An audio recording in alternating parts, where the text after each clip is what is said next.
The curse of 7th place continues. Did you think at the beginning of the season we would be fighting for 7th place and that would be the only thing we would fight for? Again, West Ham have come off a horrible defeat to Wolverhampton Wanderers at Molyneux tonight. Straight over to you, Richard. First question I'll ask you is, sum it up in one word. Sorry, mate, you just broke up there at the last second. Just repeat that. Sum it up in one word. Dreadful. Stel, you're eating your pizza. It's your dinner time. Sum it up. Sum it up in one word, Stel.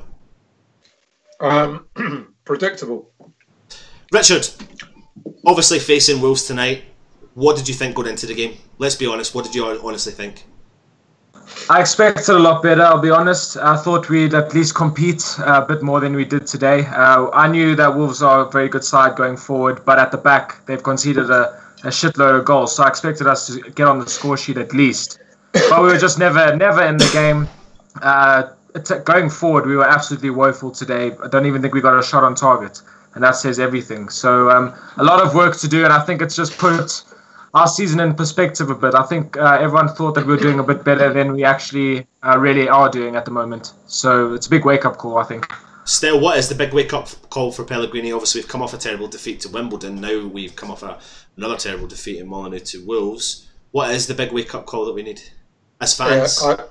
Well, I think it's obvious, mate. I think the big wake-up call is we don't have any more than 11 decent players. And I think it was found out against Wimbledon, and it was proved again tonight. You know, we got the shock news just before kick-off, or a couple of hours before kick-off, that Creswell was out injured and Nasri was out injured, and we knew straight away that meant Masuaku was going to play. You know, and, you know, when you've got players who are, let's be honest, average, you know, and I am going to include Ogbonna, despite our debates ongoing.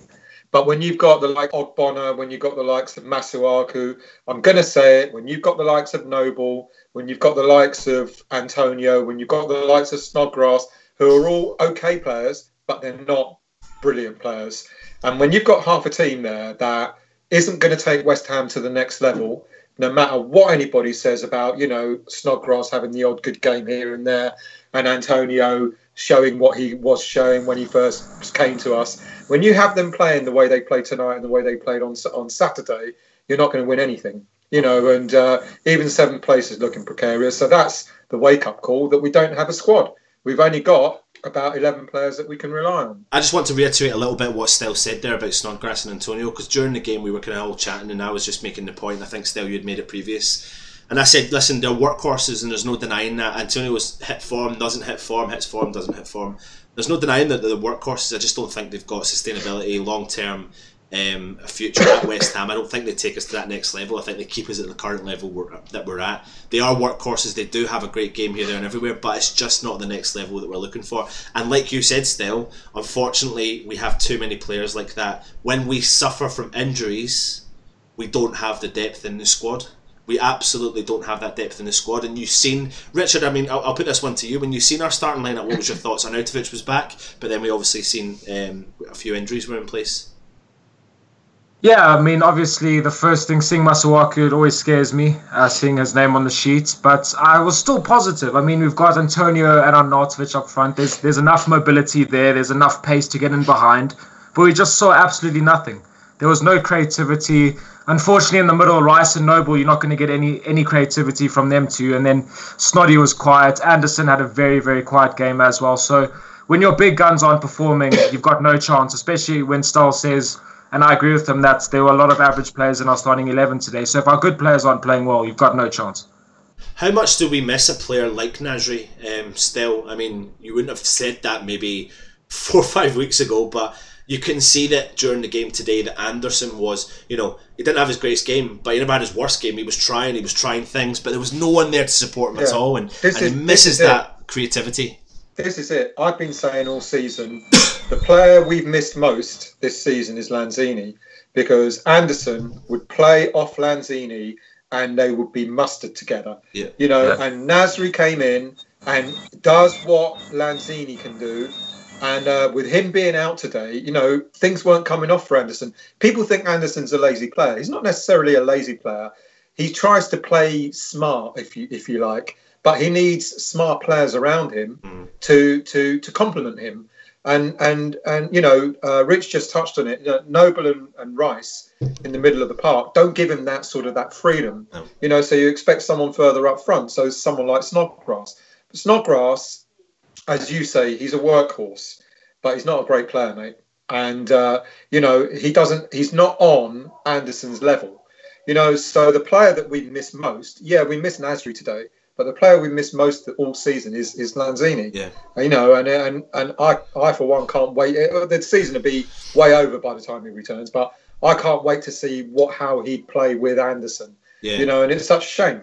It's funny, a lot of people talk about this big club mentality and all these rumours kicking about bringing Maxi Gomez in and then loaning him back to Celta Vigo. Now, if that was the potential deal and is the potential deal, that's okay for a club like Liverpool who can afford to do that, or a club like Manchester United that can afford to do that. But West Ham haven't been used to having so many big players in a squad and being able to handle those egos. And you can probably see that because we have so many want-away strikers. Chicharito came in, only played 15 minutes tonight, came off the bench, and Andy Carroll's getting favoured over Chicharito. I mean, Richard, what's your kind of thoughts on the whole forward line and maybe run down on Arnautovic's performance tonight? It's infuriating, mate. Going forward, our attacking options are it really annoys me. Arnautovic has come out with his little West Ham video about how he wants to stay at the club and how he's going to give us all. I saw nothing today. I saw absolutely nothing today to tell me that he's actually committed to the club. And I'm actually a bit upset in a way that we haven't got rid of him, because it would have been great to get money in and get a new striker through the door so we could start afresh. When you've got people like Cal and Chicharito coming off the bench, you never guaranteed goals from them. You know, it's a hit or miss. They're either going to score the odd goal or they're just going to be ineffective like they were today. So it really, I'm pulling out my hair because if Arnautovic comes off, there's no one really that's going to come off the bench that's going to make a massive difference to our side. So we're in a really tough place at the moment because going forward, we don't look like scoring goals, which is a pity. Listen, do me a favour, guys, get your comments in below. Do you believe that what we say about Snodgrass and Antonio, do you think we're jumping the gun here and relating it to one game? Because for me personally, I've just put my point across there. I'm relating it to a couple of seasons. I was Antonio's biggest fan over the maybe 2 odd seasons ago, and I think we all were. But, you know, taking us to that next level that we need to get to. Get your comments in below and let us know your thoughts. Make sure you subscribe to the channel. Still, tonight's game, I mean, first half in particular, I mean, for me personally, I thought West Ham started okay. It was a bit of a kind of average start for both teams, to be honest. But coming into the last kind of 20 minutes or so, we'll start to pick up the pace a bit. And they did see our weaknesses, Masuaku and Okpona, and they attacked that. They attacked those angles. And absolutely, the commentary, like from the link that I was watching, you know, commentator was saying that West Ham were weakening, and it was like the first half we got to half time and to get in at 0-0, we were we take that. Yeah. But midway through the second half, you know, it's obvious they were relentless Wolves. They were passing it better than us. They were moving better than us. You know, and it's the old saying, isn't it? When you don't have the ball, you get more tired. You know, and we didn't have the ball for long spells of that second half. Yeah. And they just wore us down, and you know, they deserved to win. You know, absolutely, yeah. And the players they've got, you know, you could argue, well, you know, are they any better than our West Ham players? I would say, as a collective, they clearly are. Well, on that point, still, just very quickly on that point, I was just about to make it. Collectively as a unit, when they attacked together. When they defended, They defended together tonight. And that's something I massively noticed, because there was a point where I think they penetrated our defence. I'm trying to remember, was it in the first half? And when you looked around, there were so many orange shirts there, and then when the ball got kicked up to the other end, there were so many orange shirts there and hardly any Clark shirts there. It was just that defence, attack and defence as a unit, and they've definitely got that unity. Every time we got the ball, it's like Rich said, there was nothing, there was no cohesion for us. You know, we were getting the ball and we were hoofing it away as if we were playing Real Madrid and we were 10-0 down. Yeah. You know, we were getting the ball, and without being calm and trying to have players moving into position to pick the ball up so we can move together forward. We were getting it, hoofing it away in order to have a respite. Yeah. You know, and Wolves saw that, you know, and they started to pick us off, you know, and it was evident. And then, you know, after going a goal down, you know, we started to chase the game. But even then, we weren't penetrating. Even then, you'd almost accept that, you know, if we go a goal down and then we're trying to chase the game and trying to get a goal back, you know, we had a few chances. You go, all right, oh well, sod it. We just conceded another one. But we weren't even penetrating their defence. You know, we were just kicking it away and then back it comes again. And that was the nature of the last 20 minutes, 25, 30 minutes of the game. You know, and they deserve to win by 3 goals. Richard, what's your? I mean, set pieces is obviously a problem at West Ham right now and has been for a while. What's your thoughts on that? It's so frustrating. If they'd scored 3 fantastic passing moves goals, I'd say fine. But to concede 2 goals directly from a set piece is just inexcusable for a Premier League side. And you could just see when Wolves were playing, they had a purpose, they had a game plan, and they had intensity. When we had the ball, we were just passing it around for the sake of it. No one really believed that we were going to score at the end of our moves. It was basically just passing, no intensity, no purpose in our play. And to concede from 2 set pieces is just really, really disappointing. I wouldn't expect that from us, but it's happened, and just one of those things, I guess. A player we've been linked to or were previously linked to in the past stepped up today and scored 2 goals. What's your thoughts on Jiminez still? In particular, his second goal was a quality goal. Quality goal. He's he's doing what we hoped Hernandez was going to do for us. You know, he scored 2 in the box, and you know he's clearly a very good striker. Yeah. You know, and it's exactly what we were hoping Hernandez was going to do for us. Hernandez has gone missing, you know, but Jimenez is loving what he's doing. But he's got support. He's got the support around him to be able to have those opportunities, those chances. They definitely do play to his strength. They absolutely do. And he's shown that tonight. I mean, his 2 chances he took, he had more chances than that, but he took them really, really well. Proper finishes. Touch. Fabianski, Richard. I mean, talk to us about him because he's just not at fault tonight at all. Oh, could have been 6 if it wasn't for him. Yeah. I actually feel sorry for him that he has to play with what he has to deal with in front of him, because he must just go home tonight and think, what on earth is going on in our back 4? I mean, I laughed at some of the defending from Diop and Ogbonna. And Diop, I mean, he was halfway through the season, I would say he was a success. And I know he's still young and I still love him, but he hasn't been himself the last couple of games, I'll be honest. Ogbonna, I've never felt comfortable watching Ogbonna play my whole West Ham time being a fan when he's played. At the back, we just don't look comfortable at all. There's no confidence, which is a real disappointment for us. And the quicker we can get Balbuena back, the better. Yeah. I really hope we can get him back soon because we're missing him big time. Like, let us know your comments in below. Do you think we miss Balbuena? I mean, what are your thoughts? Do we need to strengthen in that department? Still, me and you have this jokey debate going on in our chat group about players, our defence, and I mean, even bringing Balbuena back, is that enough for our defence? No, mate. I'm actually really surprised that all the talk in the transfer window has been about midfielders and strikers, when what we really need to focus on. I'm not denying that we don't, that we don't need to strengthen in midfield and up front. We do, but if it were me, if there was any priority for me whatsoever, it would be a left back. We were even linked to Lukaku, who's just gone out on loan to someone in the Premier League. I think that fell through. Oh, did it fall through? With Newcastle, okay. Yeah. Newcastle, okay. But, right now, I would get anybody to play left back apart from Masuaku.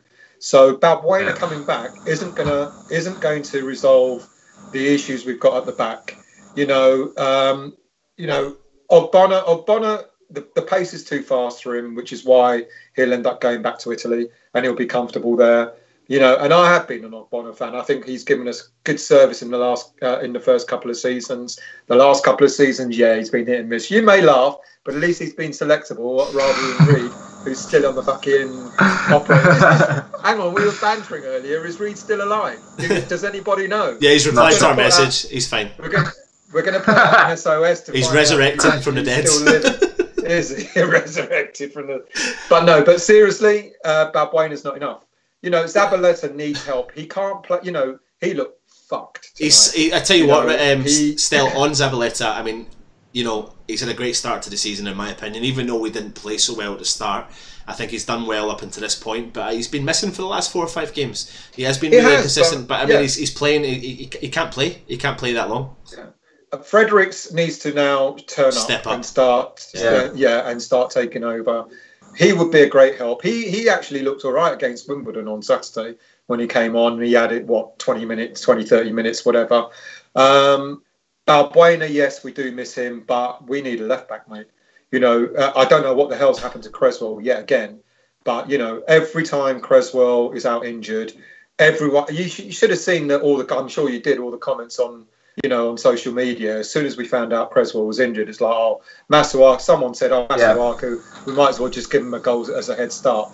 You know, and he's a liability. He's our worst player at the moment, but bar none. You know, that includes Carroll and Ogbonna. Masuaku is our worst player, and one player ain't going to be enough. Balbuena ain't going to be enough. I said honestly, if I was Pellegrini, go and get a defender. You know, I said in this transfer window. Richard, I said before we came onto this chat that, you know, I think I would actually rather see a couple of the youth players step in and give them a chance. Do you know what? I mean, I don't even really know what happened to Reece Oxford. Maybe his attitude's this or that. I'd rather see Reece Oxford step into the side. I'd rather see another youth player step into the side, put them learning in beside Diop and Zabaleta and Fabianski. You know, this is the part of the season now where, you know, things can happen, crazy things can happen, but I don't think we'll get relegated. We're not going to finish in a European position. It's a battle to see who can finish the highest to earn as much money as they can in the Premier League. What do you want to see from West Ham moving forward, Richard? What have we got to play for? What can we do? Honestly, mate, I think the season's done. I'll be honest. It was done, as you said, last week when we lost to Wimbledon. But I don't see us getting into 7th because the way Wolves played today, they were seasons above us. And for us to get into 7th, we're going to have to be really, really good for the rest of the season. And I just see us slipping up too often. So I think it's honestly going to be a case of fighting for anywhere between 8th and 13th. That's where we're going to finish. I want to see some fights. I want to see a bit of the youth come in. But Pellegrini's got to bed them in. There's no point just chucking them in and shooting their confidence when they have to play against the bigger sides. So bed them in. But I just want to see some fights. I'm sick and tired of seeing these... Oh yeah, we disappointed. All the social media crap that we get from the club. We're disappointed. We're going to work hard. Arnie's little video. It means nothing if you're going to not perform on the day and not going to give 100%. All I want to see is the team giving 100% because I know the quality is not there, but at least fight. At least fight and lose with dignity. I don't mind losing if you've tried your best, but to get battered 3-0 when it could have been 6. I mean, I'd rather not have watched that game, really. Still, if you are living your life via social media right now, you will think West Ham are imploding, the world is about to end. Is this the end of the world, or is there a longer term plan? There is clearly a longer term plan. I mean, you know, I think we're all excited when the club spent 100 million in the summer, and you know, most of us said we'll finish 7th, and there's still a chance. I'm probably going to tell you where I thought we were going to finish. Yeah, but well, I remember you said it in the top 4 or something 5. like that. Something top 5. There you go. But I got so carried away. If we actually get close to 7th, if we finish in 8th place, then most of us would have predicted near as damn it. You know, so think about that longer term. You know. So we're not far away from it. Rich, you're probably right. We may not finish 7th, but there's still a chance. So I think there's still a lot to fight for. But I agree. I think Pellegrini, I mean, he knows, mate. He knows who he needs to keep and who he needs to let go. But he has no choice. Don't forget, we've still got a lot of players out injured. We've got Yarmolenko out injured. Nasri was out injured today. You know, Lanzini's still out injured. You know, there's still players out injured that he would love to use, he would love to play. He knows that he needs to get rid of, he needs to shed a lot of deadwood. Yeah. And bringing in the youth, it's worked. You know, Diangana's been an on-off success. Silva looks a bit lively. I would start using them. Don't have to use all of them, but I would start using them. We've got a young lad called Pask, who's a central defender, who's meant to be shit hot. You know, why not give him a chance? It's a gamble. It's a gamble, and he'll have to pick his games to bring in a couple more youngsters. But there's no reason why not. Holland is another fantastic youth player that plays out wide. He would be worth bringing on. Why not? Yeah. You know, they've all been put in the squad. Why not give them 10 minutes, 15 minutes? Yeah. But he's got to pick the right games for it, because Rich is right. You don't want to bring them on and then shatter their confidence by, you know, playing them against Liverpool. Which is the West Ham way, unfortunately. Hopefully that's going to that's going to change. Yeah, all the Allardyce. Moyes as well. Yeah, and Moyes. Yeah, Moyes. Yeah. Listen, I mean, we could go on all night about the negatives. I mean, there's no positives really to take tonight. We're going to come back to you with a transfer special show on Thursday night, so make sure you tune in. It's going to go live. We'll kind of log on about 9:30. We'll take you through the transfer window. But before we go, Stel, do you think West Ham will dip their hands in their pocket and bring any signings in?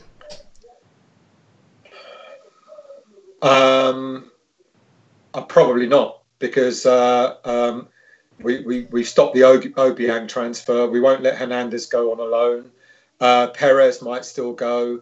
Arnautovic is not going. And I agree with Rich. In hindsight, I mean, I don't know how long he's going to be out for now with that injury, but in hindsight, I would have let him go. I would have, you know, 35 mil was not enough, but I would have let him go. And because of that, I don't know if we'll bring anyone in. There's talk about this midfielder from Scunthorpe or something. Sheffield United. Sheffield United, there you go. I mean, it's got Hugh Gill written all over it, hasn't it? Come on, you Iron. Yeah, I really hope we don't. Listen, just quickly, there's a parody account online who's just made a bit of a joke, and it's actually quite funny. Stand by for the announcement that West Ham have just extended Masuaku, Obiang, Carroll and Ogbona's contracts. Just listen, you've got to make light of situations. We are West Ham fans. We are aware of how this is going, and it's shit, but we move on, we live on. And for me personally, I do have massive trust in Pellegrini. Let us know what your thoughts are on Pellegrini. Do you have the trust in him and what he's trying to build at West Ham? Rome wasn't built in a day. I'd like to ask the people that are watching, who would they want to see shot off realistically out of the whole squad? Doesn't matter how many, because I put a post up on our Irons United group the other day and I listed something like about 13, 14 players and I got shot down for it. But have a look at the way they're playing and tell me quite honestly who you'd keep next season and who you wouldn't. So I like our audience to tell us who they'd like to keep, and who they'd like to let go of. Get the comments in below. What Stel said. Who would you like to keep? Who would you sell? And who do you just want gone from the club? Full stop. So get them in. Richard, any last points you want to make before we leave? Just on transfers, I think if anything's going to happen, it will be a couple of loans. Because Arnie stayed at the Gomez deal, I think, is done for a couple of months. We'll go in for him again when the window opens. But I think no big money is going to be spent from us. I reckon it'll just be a couple of loans, if anything. Yeah. I'll put my hand up and I'll say, listen, it's time for Chicha to go. I love the guy. I love the guy in terms of what he potentially can do, but we're not going to play to his strengths. We're not going to. He doesn't offer anything to our squad. So. It's pretty shit, isn't he, mate? I can't believe I'm hearing this. Adios. It's mad. Adios, pretty shit, isn't he? Listen, it just shows that. Listen, we've got to trust in Pellegrini. If Pellegrini doesn't fancy him, then hey ho. And unfortunately, he's forced to play the donkey that is Ogbonna. Anyway, he's been Stel, he's been Richard, I've been Anton. This is Irons United. Come on, you Irons.